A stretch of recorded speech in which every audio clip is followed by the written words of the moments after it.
बच्चों, good morning बच्चों। जैसा कि मैंने पिछली वीडियो में आपको गजानन माधव मुक्तिबोध का जीवन परिचय बताया, अब मैं उनकी कविता सहर्ष स्वीकारा है या सहर्ष स्वीकार है को पढ़ाने जा रहा हूँ। पहला स्टेंजा देखिए। जिंदगी में जो कुछ है, जो भी है, सहर्ष स्वीकारा है, इसलिए कि जो कुछ भी मेरा है वह तुम्हें प्यारा है। गर्बीली गरीबी ये गंभीर अनुभव सब, यह विचार वैभव सब, दृढ़ता यह भीतर की सरिता, यह अभिनय सब मौलिक है, मौलिक है। इसलिए कि पल पल में जो कुछ भी जागृत है, अपलक है, संवेदन तुम्हारा है। बेटा, इसमें कुछ कठिन शब्द हैं, उसका अर्थ हम बताते हैं, आप लोग ध्यान से सुनिए। सहर्ष का मतलब होता है हर्ष के साथ, खुशी के साथ। स्वीकारा मतलब स्वीकार किया। गर्बीली का मतलब होता है स्वाभिमानी। गंभीर का मतलब होता है गहन या गहरा। विचार वैभव का मतलब होता है समृद्ध विचार, उच्च स्तरीय विचार। दृढ़ता का मतलब होता है मजबूती। सरिता का मतलब होता है नदी। भीतर का मतलब होता है आंतरिक हृदय की भावना। अभिनव का मतलब होता है नया, नूतन। मौलिक का स्वनिर्मित। जागृत का जगा हुआ। चेतनशील का जागृत जगा हुआ, चेतनशील। अपलक निरंतर बिना पलक झपकाए। संवेदन का संवेदना, अनुभूति और भावना। बेटा, अब मैं संदर्भ बता रहा हूँ। प्रस्तुत काव्यांश हमारी पाठ्य पुस्तक आरोह भाग 2 में संकलित गजानन माधव मुक्तिबोध की कविता सहर्ष स्वीकारा है से उद्धृत है। जैसा कि मैं पिछली कक्षाओं में भी आपको बता चुका हूँ। अब प्रसंग के बारे में आते हैं। सहर्ष स्वीकारा है कविता जीवन के प्रति कवि के व्यापक, सकारात्मक एवं कृतज्ञ दृष्टिकोण को अभिव्यक्त करती है। मुक्तिबोध का जीवन के प्रति सदैव सृजनात्मक एवं प्रगतिशील रहा। मुक्तिबोध का जीवन के प्रति दृष्टिकोण सदैव सृजनात्मक एवं प्रगतिशील रहा। इसी भावभूमि में रची गई इस कविता की प्रस्तुत पंक्तियाँ कवि को स्वीकारोक्ति हैं। स्वीकार मतलब स्वीकार हैं, उन्होंने स्वीकारा है। कवि ने स्पष्ट किया है, व्याख्या बोल रहा हूँ बेटा, कवि ने स्पष्ट किया है कि उसने अब तक के जो भी उपलब्धियां हासिल की, उसे जो कुछ भी प्राप्त हुआ है, उसने खुशी खुशी स्वीकार किया है। चाहे वह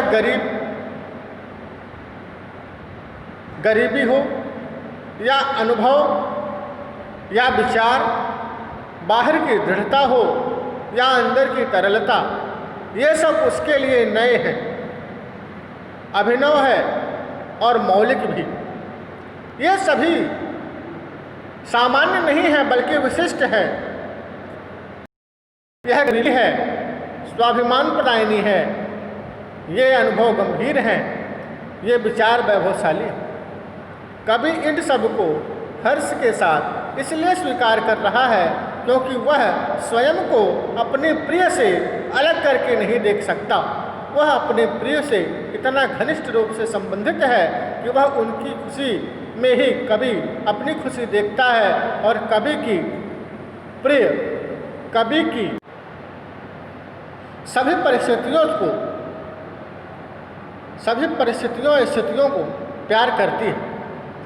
प्रिय को सभी चीज़ें प्यारी होने के कारण ही वे कवि को भी सहर्ष स्वीकार है। जैसा मैंने पहले ही बताया था, कवि किसी अज्ञात प्रेमी से प्रेम करता है, इसमें बताया नहीं गया है कि वो अज्ञात प्रेमी कौन है। कवि कहता है कि उसके जीवन में प्रत्येक पल घटित होने वाले स्थितियों, जागृत होने वाली भावनाओं सभी उसे हर्ष के साथ स्वीकार हैं, क्योंकि उसके साथ कवि की प्रिय की संवेदना जुड़ी हुई है। प्रिय की संवेदना की संलग्नता के कारण ही सभी स्थितियाँ कवि को भी प्यारी हैं, खुशी खुशी स्वीकार है। बेटा इसमें काव्य सौंदर्य जो है वो आत्मकथ्यात्मक शैली है। साहित्य में खड़ी बोली हिंदी के अंतर्गत तत्सम और उर्दू शब्दों का प्रयोग बड़े ही सहज ढंग से किया गया है। गर्बीली गरीबी पद में गर्बीली जो है वह प्रविशेषण है। किसका? गरीबी का। प्रविशेषण मतलब होता है जो विशेषण विशेष की विशेषता बताता है, और जो विशेषण की विशेषता बताए वह प्रविशेषण होता है।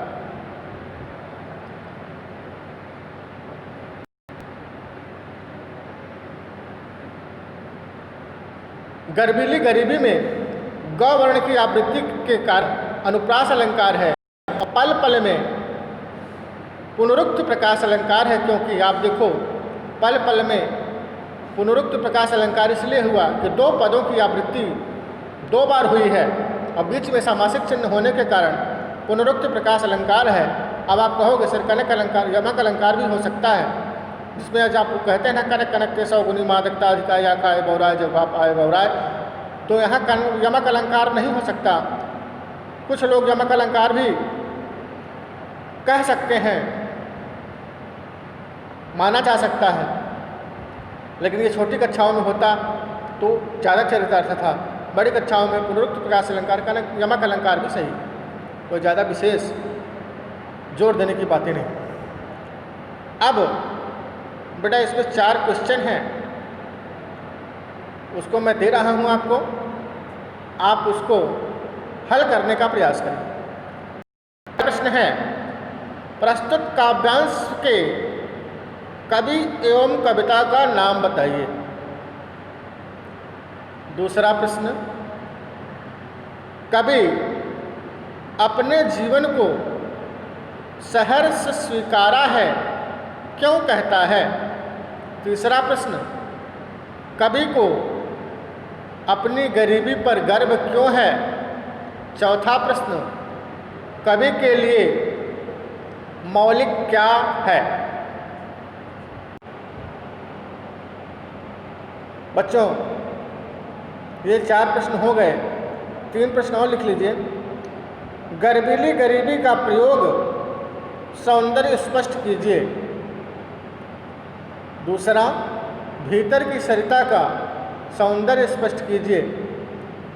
काव्यांश के भाव सौंदर्य को स्पष्ट कीजिए।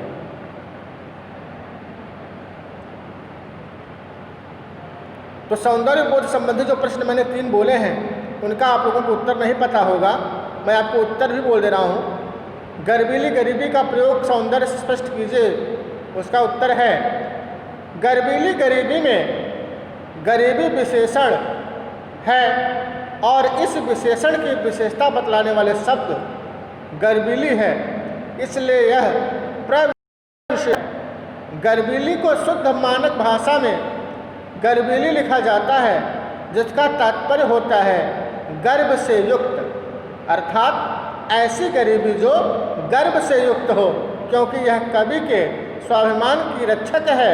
यह गरीबी स्वाभिमानी है, स्वाभिमान प्रदायिनी है। यह अत्यंत ही व्यापक एवं सूक्ष्म चिंतन का प्रमाण है, जो मुक्तिबोध जैसे कवि के यहाँ ही संभव है।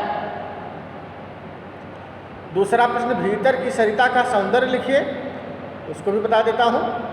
भीतर की सरिता से अभिप्राय कवि के हृदय में निरंतर गतिमान भावनाओं एवं अनुभूतियों की तरलता से। ये अनुभूतियाँ एवं भावनाएं ठोस न होकर तरल हैं, इसलिए रूप परिवर्तित होता रहता है। सरिता शब्द गतिशीलता एवं कोमलता का द्योतक है। कवि का व्यक्तित्व बाहर से दृढ़ लेकिन अंदर से गतिशील एवं कोमल है। इस काव्यांश में कवि ने अपनी गरीबी, बौद्धिकता और गहन